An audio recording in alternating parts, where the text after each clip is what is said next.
blah, blah, blah, blah.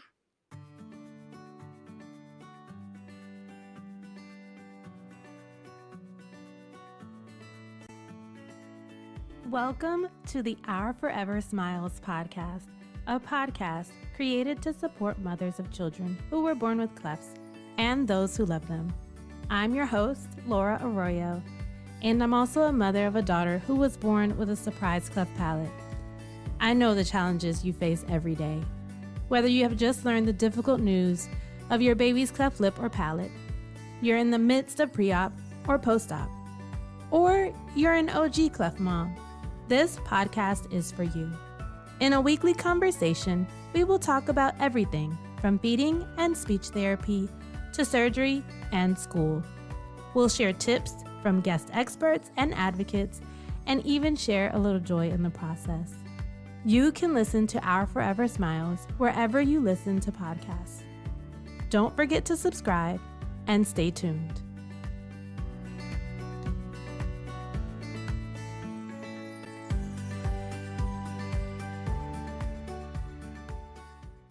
Hello, and welcome back to the Our Forever Smiles, Cleft Mom Diaries and Support podcast. I am Laura Arroyo. Before we jump into this episode, I would like to invite you to join this community to hear conversations with other cleft moms and advocates that will help you feel supported along your journey.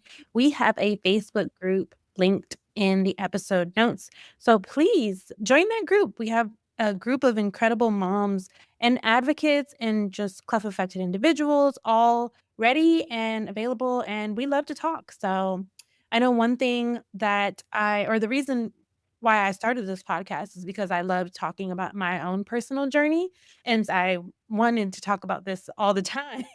So what better way than to have the opportunity with other people that wanted to talk about their own journey as well.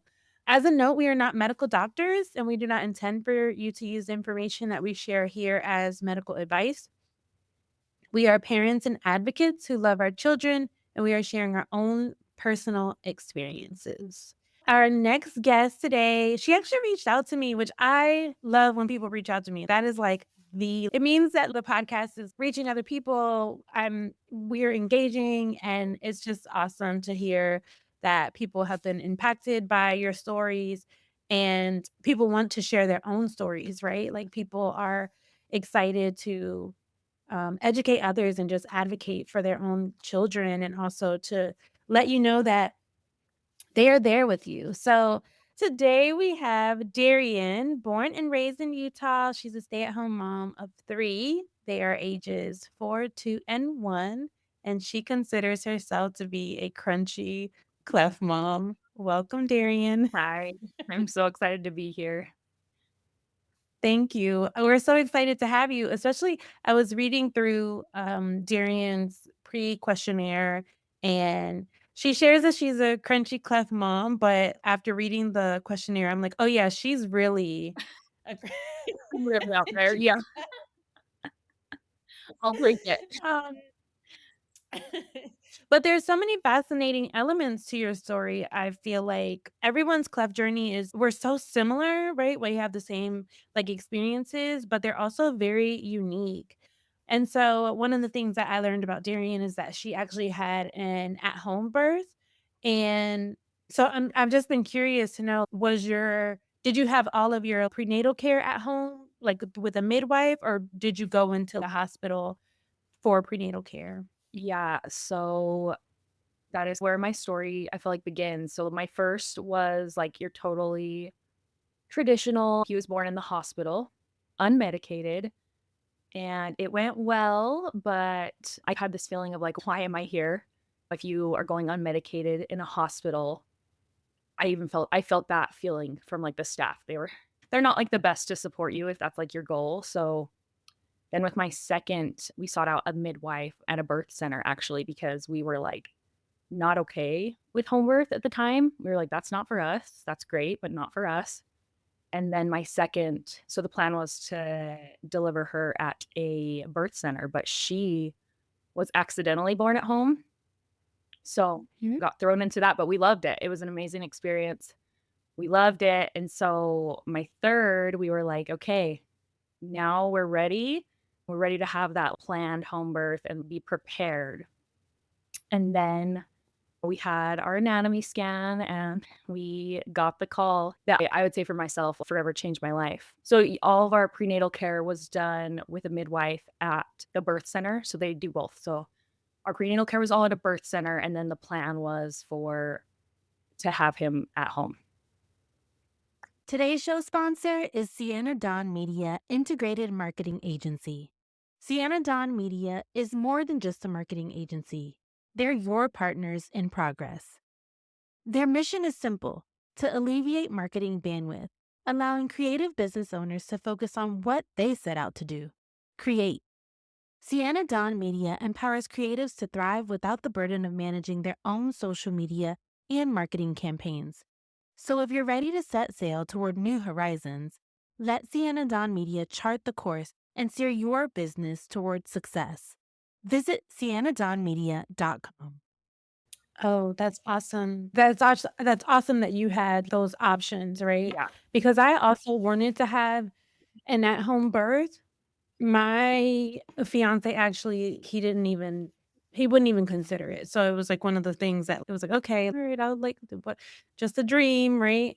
But I had hinted at it before, but I'm actually grateful that it did not, happen that way, and I think that God didn't allow that for whatever reason, but because Giselle was surprised cleft palate, and so I wasn't prepared in the hospital, so I knew I wasn't gonna be prepared at home.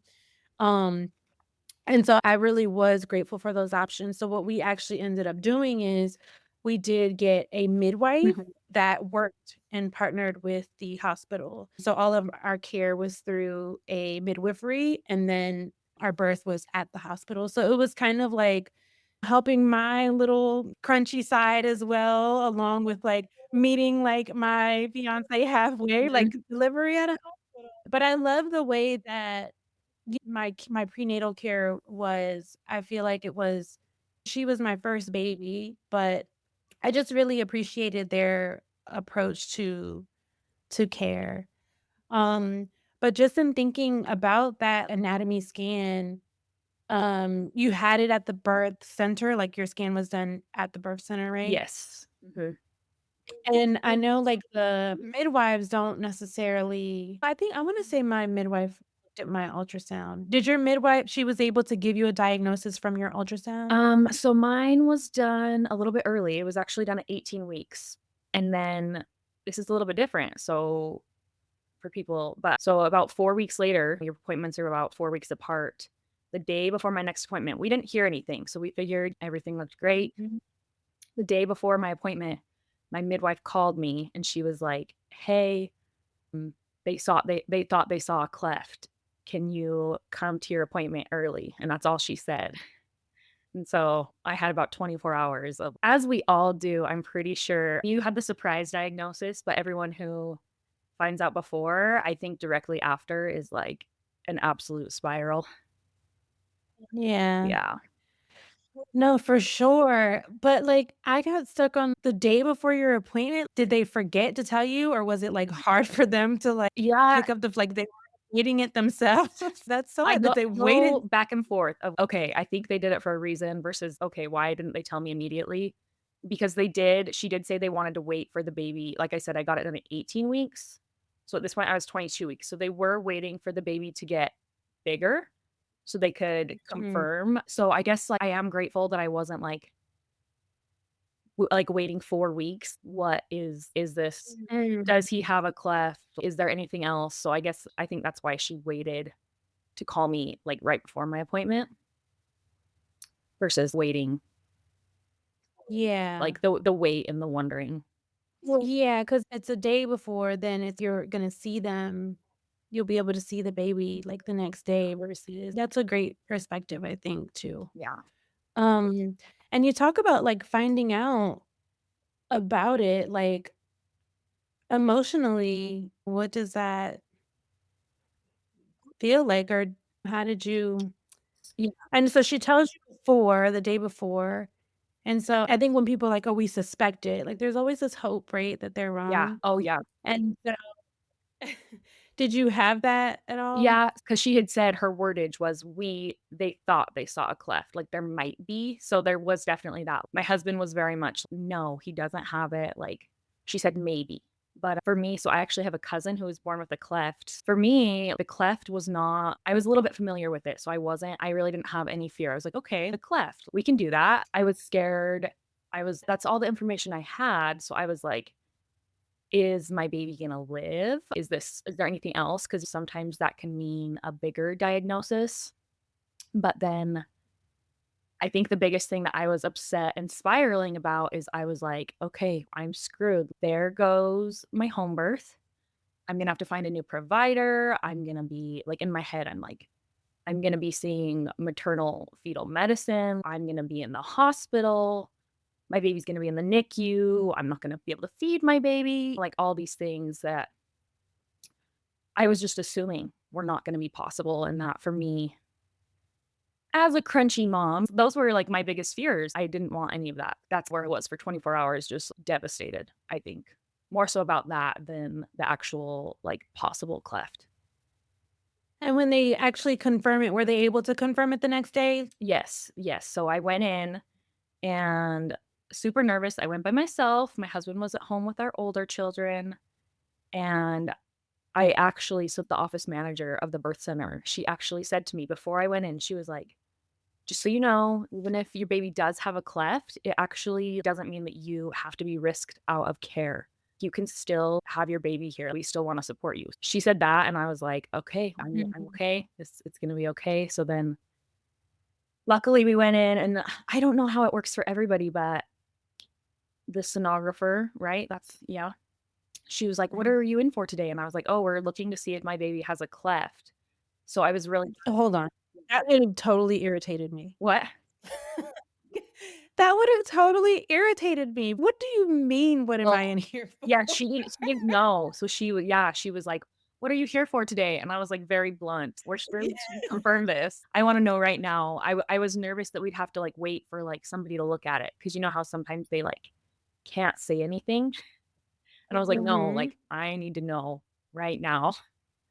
So, Wow. she was able to confirm it, and she was really great. She got a really good image for us, which I think is can be really helpful. My only thing, so I was holding my emotions in, and she was like, "Oh my gosh, like, you're doing so great with this." And I was like, "How am I supposed to react? What's the correct way to react to this?" Yeah. Mhm. Yeah. And often I don't know because it's like I people have shared too, "Oh, the sonographer was so cold," and it's or I noticed, like, that they stopped talking to me all of a sudden, Or and I think people don't really know, like, yeah. how to respond, Mhm. what to say in the moment, and yeah, it's really hard, yeah. I have rarely heard of anyone saying, "We had a great sonographer." 'Cause in that moment, everyone, like, wants it's not their fault, but everyone wants That's to feel almost like I've never thought about that, but they almost need to be trained in, like, how to handle those Mm, situations when something does come up because it is, like, very sensitive and, like, the things that people say as the mom, you never forget them, especially if it's something that is unkind, like, that never goes away. So, it yeah. doesn't. It really doesn't. I think just being kind and then sticking to that, "Hey, you're not supposed to share you have to wait for the doctor to come in." Mhm. Yeah, I think that's the best approach to it. Just continue to be kind and compassionate Yeah. and wait for the Mhm. doctor. And so, I'm sure, obviously, you share that you were so relieved when the office manager shared with you that you would still be able to continue on your journey. So, did any part of your home birth change or your birth plan change in that moment? Or what was it like after that appointment? So, I still was expecting to be sent to, like, maternal fetal medicine and stuff, but anyways, I met with the midwife after, and I was like, "Okay, what's next? I'm good. I can still have my home birth and everything," and she was like, "Yeah." And this is something that I appreciated, and that's why I reached out because I needed this, like, my story. I needed to hear someone else that had done this, had a home birth with a cleft baby because I was like, "How Mhm. do we do this?" But I actually did not have another ultrasound. They said to me, you're having a normal, healthy pregnancy. You have a normal, healthy baby," which was so great to hear. And it's so true. So in Utah, clefts are 1 in 500. So it's a little bit more Mm. common. And so they said to me, it's really just a variation of normal. Yeah, they told me to just carry on like normal. I did. They did connect me to a lactation consultant because so there's no real added risks to have a home birth with a cleft baby. It doesn't Mhm. affect the birth process in any way if your baby is gonna be born with a cleft. I guess the biggest challenge to having your baby at home, if they are born with a cleft, is gonna be feeding them. Well, Mm. they connected me to a lactation consultant that I met with prenatally who had experience feeding cleft babies. She was amazing. We came up with a plan because the palate can't really be confirmed until birth. So I still wanted to breastfeed as many moms do. You don't know until your baby is here. So we came up with a plan. Like, she was great. She gave me, like, if my baby's palate wasn't affected, tips to breastfeed a baby with a cleft lip. And then we came up with a pumping schedule if I was looking at exclusively pumping. And then we also talked about, so say baby wasn't able to latch if he had been born with a cleft palate. We had a game plan because nursing and bottle feeding doesn't have to be like the only option immediately since baby's stomach is so small. She was like, if you're really struggling, you can use a cup to feed your baby. You can use a syringe.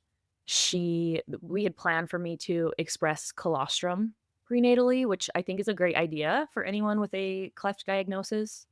I did try, I did not get any, so very jealous for anybody who can do that. I think it's a great idea, especially if you are like having your baby at home or like trying to avoid the NICU or anything like that, you have something on hand if you're struggling with the feeding. So we had a whole plan of for different scenarios of how we would be able to feed him and then how we would feed him if we needed more support to connect with a feeding specialist. That was probably the biggest preparation we did specifically for cleft baby being born at home. Yeah. I think I agree with you too. There just is no difference. And that's I mean, I know that because I didn't know that my baby had a Yeah. cleft. I had a completely normal pregnancy and labor and delivery. It was long and I hated it, but I had a vaginal birth and I was trying to go unmedicated, but it was way too long. I was in labor for 2 and 3 days, so I was exhausted. The contractions were painful. I got to an 8. Literally, I was that close. Yeah, you're so And I know everyone is I was so exhausted, like, so I couldn't take tired. it anymore. Yeah. And you know what I actually wish I did that I didn't do? I wish I hired a doula because I feel like if I had one, I would have made it, Yeah. but I was so reliant. I thought that, like, my fiancé and my mom were going to be able to, like, let's help They were her, gonna be a but doula, yeah. they I couldn't believe they were in, like, a corner acting like they were giving birth. Like, they were, like, looking at them. My mom was terrified. She was literally like, "And now I have my own daughter, so I understand, like, you see your daughter in so much pain, and all you wanna do is, like, help, but you're also, like, emotional about it." I just yeah. But now that I know that, I would never do that to Giselle. I'm not gonna freak out when she's giving but yeah, I feel like I would've made it if Yeah, I had a you doula. would've. Yeah, and so I yeah, no, that it's obvious that you can have a normal pregnancy. I feel like I only had 2 Mhm. ultrasounds entire pregnancy. Baby looked great. She was great, she is great, and so there's nothing stopping anyone from if you receive a diagnosis like that, from having your baby at home, if that's Yeah. something that I mean, you want to d however you wanna have your baby, like, I'm not here trying to say that everybody should have their baby at home, but if your doctor's saying, "Oh, you have to be induced because your baby has a cleft," or "You have to have a C-section," you don't. Find a new doctor if they're really pressuring you, like, if you wanna have a C-section, that's great, people should have one, but if you want to have your baby at home, like, you should do that. Yeah, for sure. And so tell us about your, like, labor and delivery story. Okay, so they say you're good to go. No, you don't need any further scans or anything. Like, now you birth at home. So what? Yeah. What was that like when we went into labor? So I he was born December 28th. He just turned 1, so just a few days after Christmas. So I actually the day before, I had possibly thought that my water had broken. It was like a slow leak the night before. So I guess this would be December 27th, but I didn't think much of it. I'm a pretty chill person, like, I don't panic in these situations, I guess. Went to the gym that morning, continued to just have random contractions, and then that evening around 9, I guess, I told my husband, I was like, "I think I might have a baby tonight. We might have a baby tonight." And I was like, "We need to take down our Christmas, like, right now, 'cause I think we might be having a baby."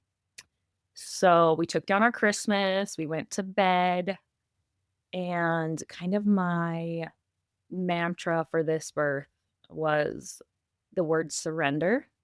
I really just wanted to surrender to the process, surrender to how God wanted me to birth this baby. God wanted this baby to be born with a cleft. So it was a little bit, I tend to be very type A, kind of a control freak. So the whole cleft experience has been like very humbling in that aspect. And I think that his birth really, like, was very healing regarding like the diagnosis. But I really just labored in bed and I would get on my hands and knees for a contraction and then I would lay back down and be dozing off in between. And then it got to a point where I couldn't sit in bed any longer.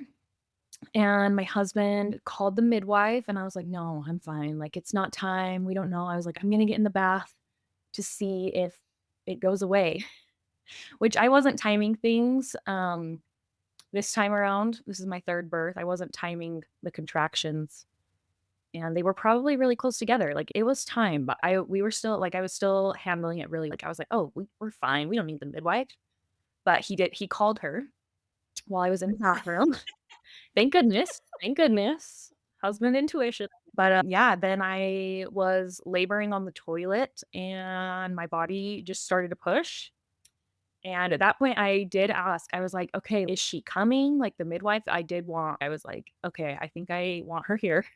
And my husband drew a bath and I got in the bath and I was at this point, I was already pushing, my body was pushing, like, I really wasn't pushing myself, like, my body was just naturally doing it, and then, my midwife arrived 5 minutes before he was born. She came in, she was attempting to get his heart rate, but and then she just went, "Oh, there's his head." And he was born, like, the most peaceful. I was, like, completely quiet, calm, brought him up to my chest, and something that I had been manifesting and, like, meditating, praying over because I had stressed about him so much during my pregnancy. I really wanted him to be born, like, almost like a movie, like, screaming, like, I wanted him to make noise immediately so that I, like, immediately knew that he was okay, and he came out of the water up to my chest just crying super, super loud, and my husband got it all on video, which I wanted, but so I have a video. Ugh, it's still just it makes me emotional because I know everybody's advice is to just enjoy your pregnancy and not stress, which I don't know how that's possible. If you receive a cleft diagnosis, if anybody figures that out, please have them on, but I have it on video. The first thing I said is I just started crying when I saw his face, and I said, "It's not that bad. It's not that bad." That's the first thing I said, and which was really relieving at the time, but now I look back and it just makes me sad. That's what I Mm. focused on, his cleft being severe or it being minor. I was yeah. It was very relieving. My son was born with an incomplete cleft lip, so it was, like, more on the minor side, but yeah, I cannot watch that video because it still to this day, Uh, that raw emotion of just the relief of being so stressed when you're pregnant about your baby, that relief is just gets me every time. yeah. Yeah. I understand that feeling too. Sometimes, like, on your phone and stuff, they'll show, like, memories and stuff, Yeah. and, like, I'll, look at a picture, and it will take me right Mhm. back there, and I'm like, "I was literally, like, in the worst state." Like, in this picture. Like, I was literally, like, in survival mode, like, I could tell, like, it will take me right back there, and I'm like, "Oh god, I feel it doesn't feel good to look at this," and yeah, no, it's a tough thing because it's a balance between you have this relief, right? Like, Um, that everything's gonna mhm, be okay, um, and then because now you know that everything is gonna be okay, you think back as, "Why was I so worried about yeah, that? That I missed so many precious moments because I was so consumed by this thing." yeah. I don't know if anyone else has ever said this, but when I was so now, looking back, like, the time from, like, diagnosis to birth, I almost feel like I blacked out to an extent, like, I'll look back and I'm like, "I don't remember anything." That stress and, like, that trauma of finding that out, like, the time just I do not remember that time. It's crazy how much that can do to you. Yeah. Yeah, that's what I think about that too because you have the pretty much half of your pregnancy to think about Mhm. this, and one of my biggest regrets is something that also makes me emotional, is how much I didn't enjoy my daughter as a newborn, Yeah, and even now, like, now right now is, like, my favorite. She's 2, and she's funny, yeah, and it's yeah, right now is my favorite time, but it's I mean, I do look at those pictures, and I wish I could go back, and she was so small, she was so tiny, and, like, just needed me and was like a little ball, and it's just there's so many things that I wish were different, but that's just not our story, you know? yeah. I've had to, like, come to grips with that. But you mentioned a few things about wanting that spontaneous birth. Did you knew you had a due date though, right? Like, in your did they to give you a due date? Yeah, my due date was January 4th. Oh. So, yeah, he was born about a week early. Oh, nice. Yeah. And so did they had like, because when I think of, oh, at home birth, people usually get, like, the big tub, and you're talking about when you said the Christmas decorations, I'm like, "Oh, they have to make room for the thing." So, Oh. did you do any of that? So, my I second was accidentally born at home, and our house is a new build, so we've been in our house now for 3 years, so it's a new house. So when my second was born, everything was, like, brand new. We had only white towels, we weren't prepared for that, so she was just born in our bathtub, and, like, it was great. It's really easy cleanup. Anyways, so for my Mhm. 3rd, I was like, "Oh, that was I loved it. Let's just do the same thing," and I'm very much somebody this is my question for people who use the pools is I'm like, "How does the water stay warm?" If I want And the water, like, the pain relief from the water, I like my water on the hotter side. So I'd planned for to just use our bathtub at our house, which for me worked great. Some people like to move around more, but yeah, for me, the bathtub is great. yeah. And did you, like, fill it up or was it empty? Filled up, yeah, filled up. Yeah, Okay. so that, like, hot water is, like highly recommend. Like, this last birth, I really would not say that I felt pain. Like, it was uncomfortable Mm. and there was discomfort, but, like, it really was not painful, and I really think that is because I truly just surrendered to my body, let my body do the work. I did not tear, which was amazing, especially, like, when you've got all those cleft appointments to go to so quickly after birth, so that was such a blessing. Afterward, this is something that I also think so I always say we have all these specialists for our cleft babies. We've got our surgeons, we've got our ENTs, all the people. But your midwife or your OB, they or even in my opinion, the, like, labor and delivery nurses, they are not cleft experts. Like, they really, in my opinion, a lot of them are uneducated. So my midwife actually did the newborn exam, and at the time, we didn't know about his palate, and she, like, felt his mouth, and she was like, "Oh, yeah, like, he has a small one, like, he has a small cleft palate," and, like, my intuition was just like, "What?" I don't know, my intuition was saying, like, "That's, like, a weird verb, like, a small one, what does that mean?" Anyways, after she Mhm. left, we looked in his mouth because, like I said, she's not a cleft expert, that's not, like, her field of expertise.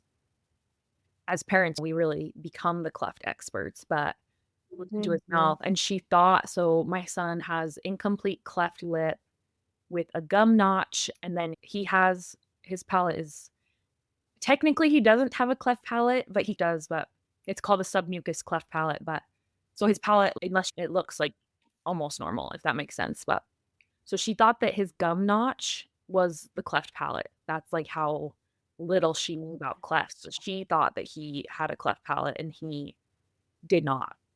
Like, your as far as birth goes, if your doctor's saying that you have to do X, Y, and Z, they don't know about clefts. They really don't.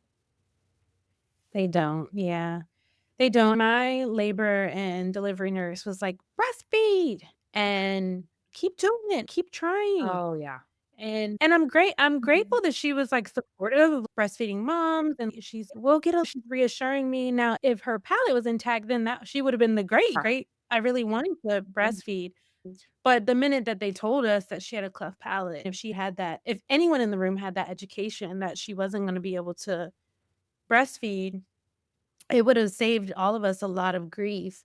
But how did you learn about what is it called? Is it Yeah. submucous? Well, yeah, we really thought we were in the clear. He had, like, more of a minor case. Gum notch, he's actually not missing any bones, like, we don't have to do a bone graft, but then we started having some weird things happening. He was still having things coming out of his nose, which, like, he didn't have a cleft palate, but he was still having things coming out of his nose, and so I was like, "Okay, that's not normal." Neither of my other kids had that, and he had a little bit of, like, gas issues, Mm, and then he initially passed the newborn hearing screening, and then actually my surgeon recommended he said, "When you go to your 6-week follow-up, ask if they'll do another one." And I was like, "Okay, sure," like the midwives, because they can do that at a home birth, they do all of that stuff, but so at my 6-week appointment, it had said, like, he didn't pass that, like, refer. So that led us to ENT, and the ENT is the first one that noticed. He said, "I think they have to confirm during lip repair surgery just because they don't wanna, like, make him gag and throw up, but I think your son has a split uvula." So his uvula is, like, split in 2. It's, like, kinda funky looking. And then along with that, we weren't entirely sure, but they thought that he was getting fluid in one ear, which is pretty uncommon. He was about 2 months old at the time. It's not normal for kids to have fluid build up at 2 months old unless there's, like, an underlying issue going on. So we decided to go with ear tubes during lip repair surgery.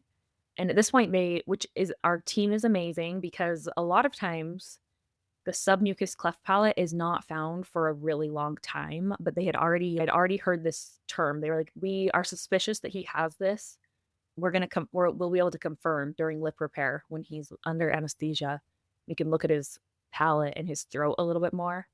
So lip repair went really great, but it felt like a punch to the gut. I think a lot of cleft journeys are like that. You take one step forward and 2 steps mhm, backward, but so it went great, but then they said that they did confirm that he has a submucous cleft palate, and then he also had hearing loss because he did have fluid in his ears that had built up that quickly, and that the damage from the fluid had caused a little bit of hearing loss. So, mm. that is when we found out about that, and I it's hard to find, like, the submucous cleft palate. I had not heard about that, and it's hard to really find a lot of stories about that. So, yeah, Yeah. yeah, whole different journey that we got to start.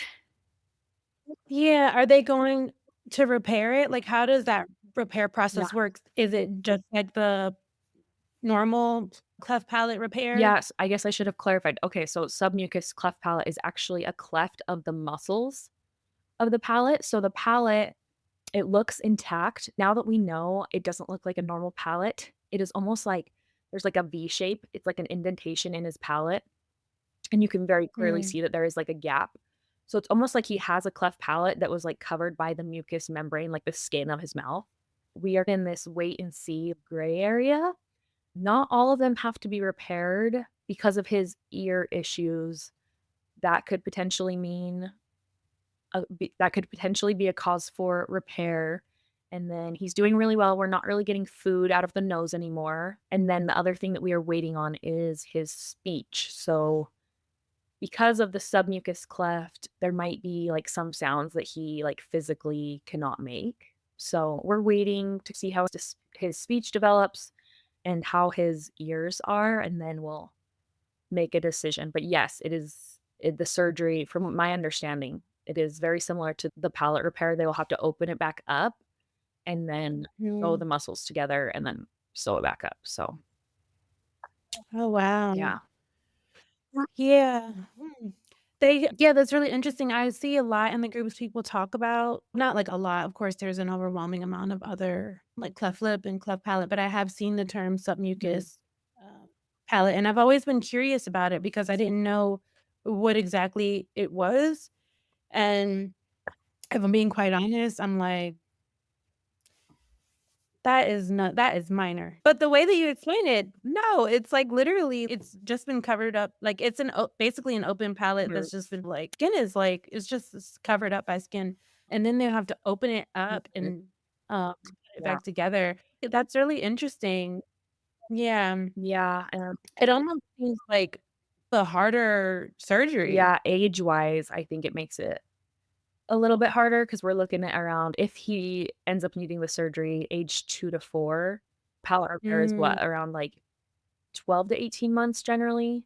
yeah, it's typically between 10 and 12 months. Yeah, Mhm. so I don't know, we'll see. Yeah, we're, like, up in the air. We're not really sure on that one, whether or not we will have that or not, but I have found a few people who have had the surgery through Facebook groups, so it's always Mm. great to connect with people who have experienced it. Most of them, clefts are so variable, but I feel like most scenarios, like, are out there, you know what I mean? Like, it's you're able to connect with somebody who has experienced that. Yeah. And were you able to do, like, any taping or, like, the NAM? You really didn't have to use the NAM Have to to do get. NAM. Our surgeon actually does not do taping, so we really, what a blessing, and my son was able to breastfeed despite the submucous cleft palate. Really, it was like having a pretty much a normal baby. It really wasn't any different for us. Yeah. I think that a lot of moms have questions about this. So can you talk about how you were able to get your baby to breastfeed? Yeah. Did you have to go did you d was it a different approach? So I did meet with the lactation consultant before, and like I said, she gave me some really good tips, which I think really affected the success of our breastfeeding. And it was my 3rd child, so I do feel like that also played a factor. So I somewhat knew what I was doing, but so this was after my midwife had said, "Oh, yeah, like, he has a cleft palate." So he actually latched right away, the Mm. easiest and best latch. And I was like to my husband, I was like, "Hurry, take a picture. I don't know if I'm gonna be able to breastfeed him, like, ever again. Take a picture."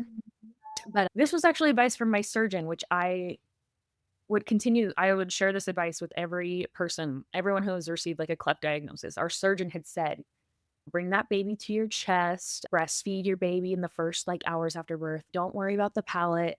Latch your baby for, like, the bonding. That's so important for the bonding, and then you can figure out how to feed your baby later." So that's what we did, which I recommend that to everyone, like, despite the palate, yes or no, like, bond with that baby. Don't be worried about the palate. And then honestly, it was a little bit messier because they have basically a hole, like, when they're latching, and then they've got, like, the hole from the cleft. But honestly, he has been my easiest child to feed. Well, for people out there, there is hope. It doesn't have to be harder. He has been the best eater. Wow. Yeah. And so what did you do after lip repair? Were you able to, like, breastfeed through that, or did you switch to, like, a syringe and then go back to breastfeeding? What was that journey like when he had his lip repaired? Yeah, I had talked to a lot of people through Facebook groups who said that their baby latched right away after surgery, like, super easy, or people that had used the syringe, after surgery in the recovery room. I was, like, really had it in my mind. I was like, he's gotta latch in the recovery room, like, I don't want this to, like, affect our breastfeeding relationship." And so I was really trying hard to get him to latch, and I wish that I wouldn't have, because it was not happening. And then this is also something I feel like I hear from a lot of people, that their baby did great. but he screamed for probably 4 hours after surgery, Mm. like, just unconsolable, couldn't calm him down. We tried to feed him with a syringe, hated it, choking, spitting, screaming, and then finally they offered to do, like, a higher pain medication and also a little bit of a sedative to help him calm down. So we did that, and then after we got his pain under control, he was able to latch and finally eat, and yeah, he mostly breastfed like normal. I think that he was wanting to nurse for comfort. It was hard because he wanted to nurse for comfort, but I could also tell that he was, like, in pain a little bit. Oh. Mm. Yeah, he nursed mostly like normal once we got that under control, and he actually has never had a bottle. He will not take a bottle now, so Wow. yeah. Um, and so how long are you planning to continue to breastfeed? Or I know you won't know if he's gonna have palate Yeah. surgeries. Yeah. Um, So, I'm it's both. So this is something else with the cleft that I do feel like is different with the cleft. As your baby gets older, if you are breastfeeding, his teeth, he's got about 3 he's got 3 on the bottom, 2 on the top. They're a little wonky, the teeth going in. And I they it hurts, like, his latch is good, but because his teeth are a little bit or a lot bit misplaced because of the cleft, it's becoming pretty uncomfortable. So there's a part of me that is, like, ready to be done because it's painful for me, but the other side of me is I think it's great to be able to breastfeed, give him breast milk through surgery. yeah. But I with palate repair, I don't even know if he would be able to nurse through that. I know it's a liquid diet, but that is a long time. I don't know if I have it in me for that much, so we'll see. To be determined. Yeah. Yeah. And so seeing your baby after lip repair, what was that experience like? Did you have I know it's bittersweet for a lot of Yeah. people. Would you say you experienced similar feeling? So I was actually I have a cousin who was born with a cleft, and so I have seen her go through that process, and she's 10 now, tentatively. I don't know exactly how old she is. So that experience is actually, like, fresh, and while I was pregnant, actually, she had a surgery, and they invited me to go with them. So I got to see her, like, come out of anesthesia and what it looks like to see somebody who you know their face come out of surgery with the swelling, the blood just looking different and then just being, like, out of it a bit. So that I feel like that experience, like, really prepared me. So, um, it wasn't it really wasn't too much of a shock to me, like, seeing my baby after, like, it's hard to see them, with all the cords and the monitors, but I know some people feel, like, super emotional. Mhm. I didn't really feel that, yeah. Yeah, that was such a great idea because I know it's less of when you see your baby in pain, and so that's, like, hard to look at and to witness, but I think it's also, like, the hospital setting, like, exacerbates that, Yeah, and so you get the beeping and there's other kids in the recovery area, and you're not prepared for that, yeah. you know what I The mean? whole Like, you're not experience, yeah. yeah, the whole experience just makes it like, "Oh my goodness, get me out of here," Mhm. type of thing. Yeah, that was such a great idea to have you come to ease yourself a little bit into what that process, like, would look like. Yes. And so, obviously, you're a mother of 3, you're breastfeeding, you have these surgeries and these appointments, like, how have you been able to balance it all, Yeah, like, through all yeah, this? that's How have such you a great question because I both feel like I see this a lot, similar situations online. My kids are very close together. They're all about 18 months apart, so that was, like, one of my biggest fears of, "Oh my gosh, like, how having 3 children alone that close together is a lot, but now to have a child with more complex needs, like, how to balance that, and with surgeries, giving your other kids the attention that they need, helping them through it as well, because it affects, like, not just the baby, not just the mom, like, it's a whole family thing. I think the biggest thing is just trying to with your other children, trying to make small moments special. Like, you might not have a lot of time, but even if it's, like, doing the bedtime routine, like, having some quality one-on-one time with each child, like the bedtime routine or I remember I would take, like, my older 2, my husband would watch the baby, and we'd go get lunch together just to have some special Mhm. attention. I am very, like, blessed to have family close by, so they were able to help me with my older 2, um, watch them because we did have to travel about 2 hours for all of our 2 hours there, 2 hours back, so I guess 4 hours in total to every appointment. It's like a whole day thing, and I'm really blessed that, like, I was able to have somebody watch my older 2 so they didn't have to be, like, drug along for all of those appointments and things like that. But I also think just, like, including everybody, like, talking about it, explaining, like, my older kids knew, like, mom is taking baby to go see the doctor, like, not hiding it from them and just telling them, like, what's going on, and the kids are so resilient. For anybody who has that fear of even how will your older children react to your baby's cleft. Kids are great. They're so resilient, and I think they teach us a lot almost about how we should handle it. So, I feel like I've learned a lot just from watching how my older children have handled having a sibling with a cleft, and I'm sure that will continue as he gets older and we experience other Mhm. things or even bullying or anything. I'm sure that my older children will teach me a lot about how to handle those situations. Yeah. How have you been able to manage your own emotions? You talk about upon diagnosis, right? You're like spiraled and like you have these moments of these very traumatic moments that have happened and as you've shared, like just being the point person to make sure your family keeps on running, like how do you what are some tips for other people to keep them sane, keep them their spirits up? Uh, yeah, that is a hard question because in some aspects, I don't know if I have. I'm like, I know there's like trauma there that I don't know if I've really gotten into that yet. Have I really dealt with that, come back to it like face to face and got worked through that? I don't know if I have, but I think it is very healing. So my baby just turned 1 and I feel like the first birthday as a cleft parent feels like such a milestone.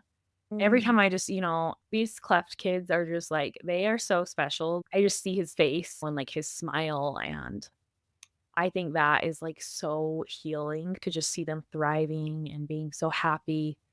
Um, I listened to the episode you released today, and Mhm. she shared that like her son, who just turned 18, is the most like calm, chill, like he has this like aura about him. And like you shared that your daughter is like the same way. And I was like, oh my gosh, my baby is the same. He is so calm. He is so chill. I swear these kids could just handle anything. And like I don't know if Mhm. I could handle that, the things that they've been through. So I think my advice is to just soak those babies in, those kids, like just seeing them thrive, I think is healing Yeah. the most healing piece of it all. Yeah. I agree with that. Wholeheartedly agree with that. I feel like you see them reach their next milestone, like, you were able to get them in a latch, and it's, "Oh, goodness," right? Like, he's latched, so we're breastfeeding now.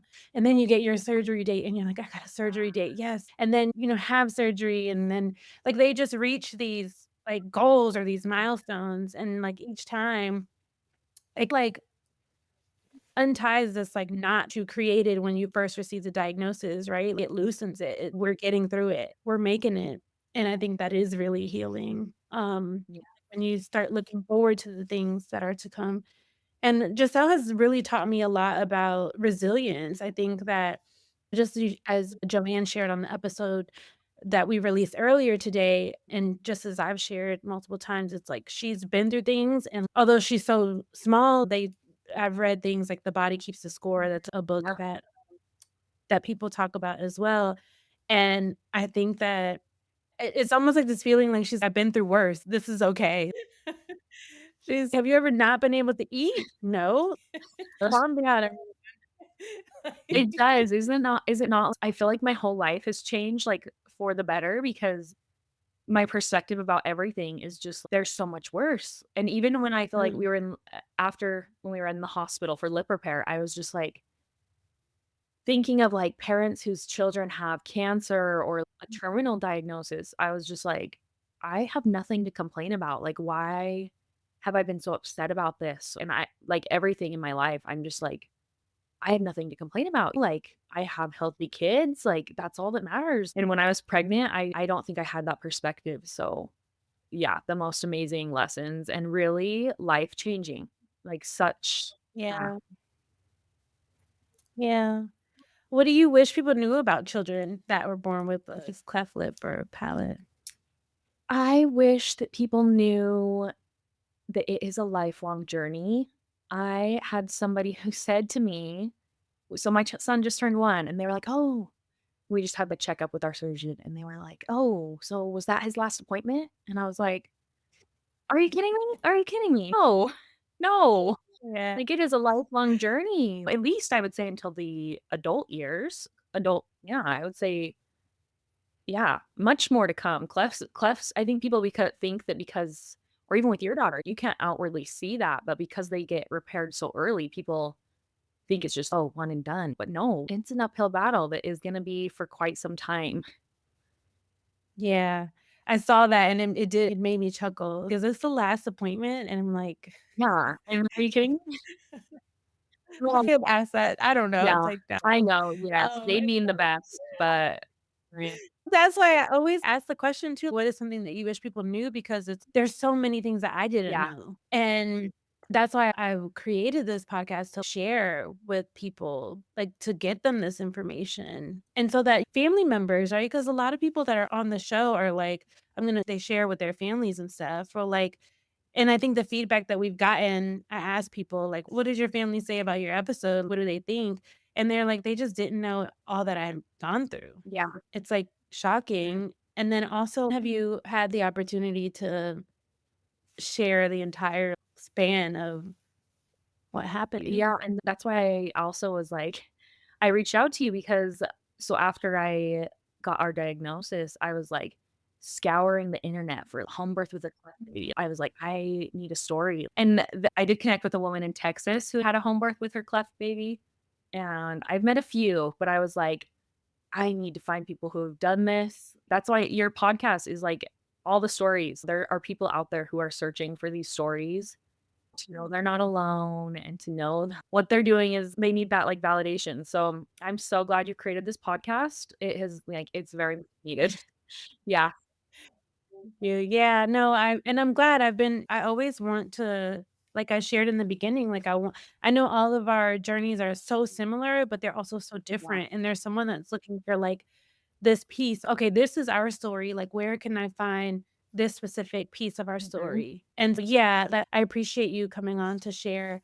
What do you think has been the biggest lesson that you learned in all of this?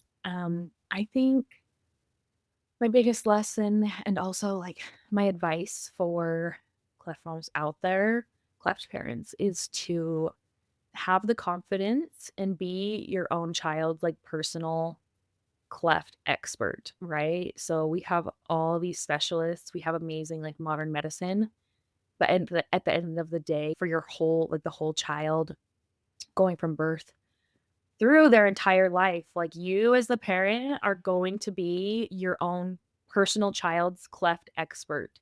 Like you shared, Mm. like every cleft story while similar, is a little bit different. I just think we as mothers need to be our own child's cleft expert and to listen to your intuition. So important, your motherly intuition. And I also think that cleft moms should stand up for themselves. You don't have to give up everything. So, whether that be in birth or when it comes to surgery, if you Mhm. have specific needs or wants, you should fight for them. And you don't always have to just go along with what the specialists say needs to happen. Like, you don't have to give everything up. Like, you can still have an opinion and have a voice. So, It's mhm, important. If you feel like something isn't quite right or you have a hunch or a gut feeling, ask about it. mhm. Ask, like, sometimes you have to remember these are just hospital systems Yeah, and, like, sometimes things are just being done just because they've always been done yeah, that way, totally. and nobody has ever Mhm. asked Yeah. differently. And yeah, that's really critical and I think super important. So thank you for sharing that. And Thank you for being on and sharing your unique experience. I really appreciate Yeah, it. thank you so much for having me. And thank you all for listening to the Our Forever Smiles, Steph Mom Diaries and Support podcast. Be sure to subscribe and submit a review of the podcast wherever you listen. I hope that you've enjoyed this audio experience. Maybe you cried a little, laughed a little, but more importantly, I hope that you feel a little piece of reassurance and even joy in your journey. Talk to you next week.